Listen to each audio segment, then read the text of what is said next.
Ephesians 4:32, be kind to one another, tender-hearted, forgiving one another, as God in Christ forgave you.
Mark 11:25, and whenever you stand praying, forgive, if you have anything against anyone, so that your Father also who is in heaven may forgive you your trespasses.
1 John 1:9 If we confess our sins, he is faithful and just to forgive us our sins and to cleanse us from all unrighteousness.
Matthew 18:21-22 Then Peter came up and said to him, Lord, how often will my brother sin against me, and I forgive him? As many as 7 times. Jesus said to him, I do not say to you 7 times, but 77 times.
Matthew 6:14-15 For if you forgive others their trespasses, your heavenly Father will also forgive you.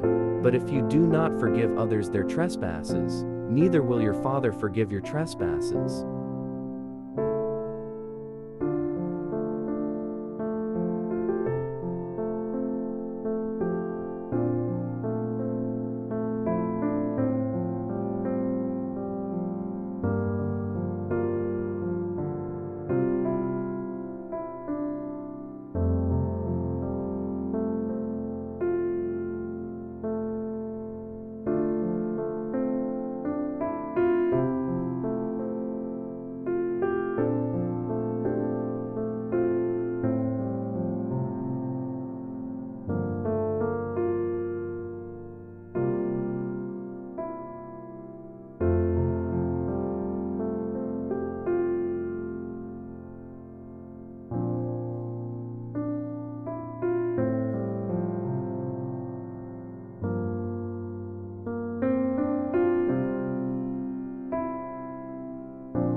Luke 6:37 Judge not, and you will not be judged, condemn not, and you will not be condemned, forgive, and you will be forgiven.